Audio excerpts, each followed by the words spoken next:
guys, Miss Fail here again. Since I got some complaints because my last video was a little bit long, I am breaking chapter 4 into 2 videos. So today is the first video of chapter 4, which is titled The Keeper of Keys. Boom! They knocked the door again. Dudley jerked awake. "Where's the cannon?" he said stupidly. There was a crash behind them and Uncle Vernon came skidding into the room. He was holding a rifle in his hands. Now they knew what had been in the long, thin package he had brought with them. "Who's there?" he shouted. "I warn you, I'm armed." There was a pause. Then, smash! The door was hit with such force that it swung clean off its hinges and with a deafening crash landed on the floor. A giant man was standing in the doorway. His face was almost completely hidden by a long, shaggy mane of hair and a wild, tangled beard. But you could make out his eyes, glinting like black beetles under all that hair. The giant squeezed his way into the hut, stooping so that his head just brushed the ceiling. He bent down, picked up the door, and fitted it easily back into its frame. The noise of the storm outside dropped a little. He turned to look at them. "Couldn't make a cup of tea, could ya? It's not been an easy journey." He strode over to the sofa where Dudley sat frozen with fear. "Budge up, you great lump," he said the stranger. Dudley squeaked and ran to hide behind his mother, who was crouching, terrified, behind Uncle Vernon. "And here's Harry," said the giant. Harry looked up into the fierce, wild, shadowy face and saw the beetle eyes were crinkled in a smile. "Last time I saw you, you was only a baby," said the giant.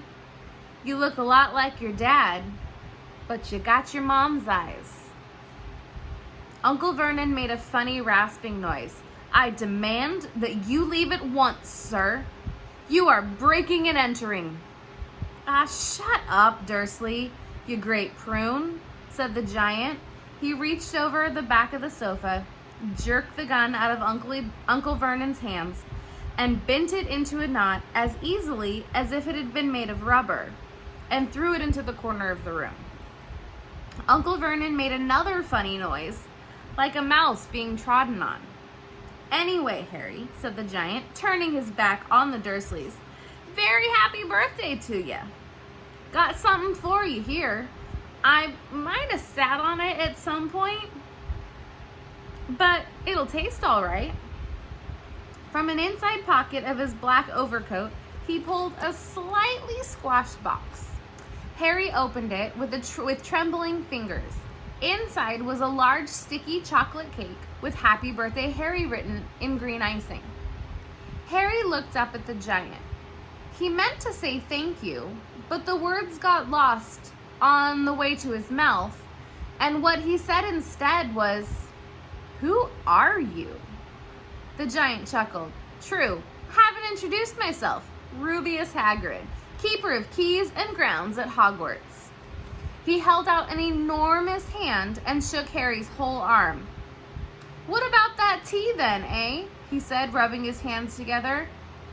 "I'd not say no to something stronger if you've got it." His eyes fell on the empty grate with shriveled chip bags in it, and he snorted. He bent down over the fireplace, then couldn't see what he was doing. They couldn't see what he was doing, but he drew back a second later, and there was a roaring fire there. It filled the whole damp hut with flickering light, and Harry felt the warmth wash over him as though he'd sunk into a hot bath. The giant sat back down on the sofa, which sagged under his weight, and began taking all sorts of things out of his pocket in his coat: a copper kettle, a squashy package of sausages, a poker, a teapot, several chipped mugs, a bottle of some amber liquid that he took a swig from before starting to make tea. Soon, the hut was full of sound and smell of sizzling sausage. Nobody said a thing while the giant was working, but as he slid the first 6 fat, juicy, burnt sausages from the poker, Dudley fidgeted a little. Uncle Vernon said sharply, "Don't touch anything he gives you, Dudley." The giant chuckled darkly.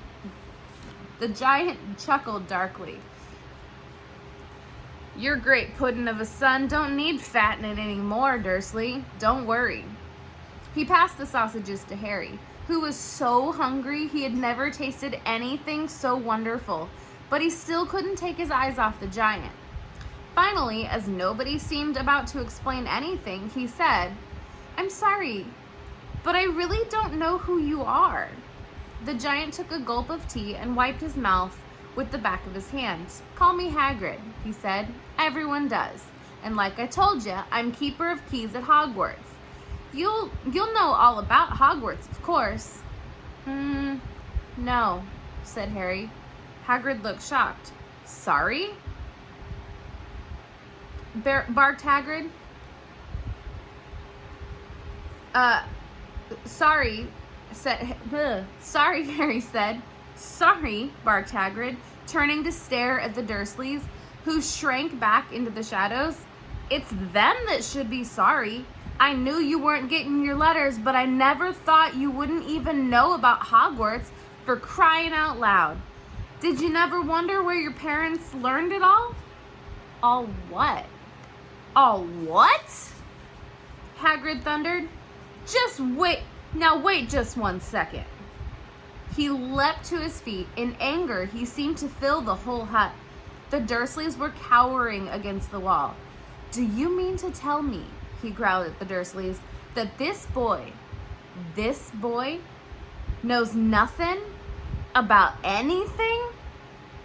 Harry thought this was going a bit far. He had been to school, after all, and his marks weren't bad. "I know some things," he said. "I can, do math and stuff."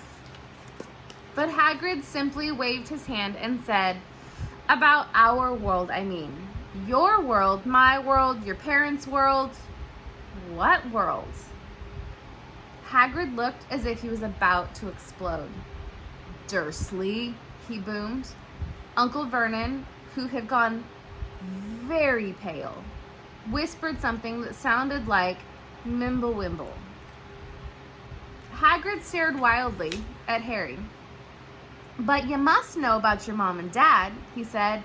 "I mean, they're famous. You're famous." "What? My mom and dad weren't famous, were they?" "You don't know? You don't know?" Hagrid ran his fingers through his hair, fixing Harry with a bewildered stare. "You don't know what you are?" he said finally.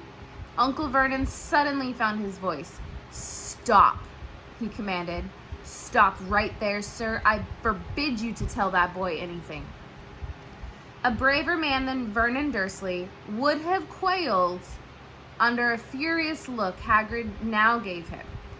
When Hagrid spoke, his every syllable trembled with rage. "You never told him? Never told him what was in that letter Dumbledore left for him? I was there. I saw Dumbledore leave it. Dursley, and you kept it from him all these years?" "Kept what from me?" "Stop, I forbid you," yelled Uncle Vernon in panic. Aunt Petunia gave a gasp of horror. "I'll go boil your heads, both of you," said Hagrid. "Harry, you're a wizard." There was silence inside the hut. Only the sea and the whistling wind could be heard. "I'm a what?" "A wizard, of course," said Hagrid, sitting back down on the sofa, which groaned and sank even lower. "A thumping good one, I'd say, once you've been trained up a bit. With a mom and dad like yours, what else could you be? And I reckon it's about time you read your letter." Harry stretched out his hand at last to take the yellowish envelope addressed in emerald green to Mr. H. Potter. The floor, hut on the rock, the sea. He pulled the letter and read, Hogwarts School of Witchcraft and Wizardry. Headmaster Albus Dumbledore. Order of Merlin, First Class, Grand Sorcerer, Chief Warlock, Supreme Mugwump, International Confederate of Wizards. Dear Mr. Potter, we are pleased to inform you that you have been accepted at Hogwarts School of Witchcraft and Wizardry. Please find the enclosed list of all necessary books and equipment. Term begins September 1. We await your owl by no later than July 31st. Yours sincerely, Minerva McGonagall, Deputy Headmistress. Questions exploded inside Harry's head like fireworks, and he couldn't decide which to ask first. After a few minutes, he stammered, What does it mean they await my owl? Galloping Gorgons, that reminds me, said Hagrid, clapping a hand on his forehead with enough force to knock over a cart horse, and from yet another pocket inside his overcoat, he pulled an owl. A real, live owl. Rather ruffled-looking owl. A long quill and a roll of parchment. With his tongue between his teeth, he scribbled a note that Harry could read upside down. Dear Professor Dumbledore, given Harry his letter, taking him to buy his things tomorrow. Weather's horrible. Hope you're well. Hagrid. Hagrid rolled up the note, gave it to the owl, which clamped it in his beak, went to the door, and threw the owl out into the storm. Then he came back and sat down as though this was as normal as talking on the telephone. Harry realized his mouth was open and closed it quickly. Where was I? Said Hagrid. But at the moment, Uncle Vernon, still ashen-faced, but looking very angry, moved into the firelight. He's not going, he said. Hagrid grunted. I'd like to see a great muggle like you stop him, he said. A what? Harry insisted. A muggle, said Hagrid. It's what we call non-magic folk, like them. And it's your bad luck you grew up in a family of the biggest muggles I ever laid my eyes on. We swore when we took him in we'd put a stop to that rubbish, said Uncle Vernon. Swore we'd stamp it out of him. Wizard indeed. You knew? You knew I'm a wizard, said Harry. Knew? Shrieked Aunt Petunia suddenly. Knew? Of course we knew. How could you not be? My dratted sister being what she was? Oh, she got a letter just like that and disappeared off to that school. And came home every vacation with her pockets full of frog spawn, turning teacups into rats. I was the only one who saw her for what she was, a freak. But for my mother and father, oh no, it was Lily this and Lily that. They were proud of having a witch in the family. She stopped to draw a breath and then went ranting on. It seemed she had been wanting to say this for years. Then she met that Potter at school, and they left and got married and had you. And of course, I knew you'd be just the same. Just as strange, just as abnormal. And then, if you please, she went and got herself blown up, and we got landed with you. Harry had gone very white. As soon as he found his voice, he said, blown up? You told me they died in a car crash. Car crash? Roared Hagrid, jumping up so angrily that the Dursleys scudded back to their corner. How could a car crash kill Lily and James Potter? It's an outrage. It's a scandal. Harry Potter not knowing his own story when every kid in our world knows his name. All right, I'm finishing there. I will finish the rest of the chapter tomorrow, guys. See you later.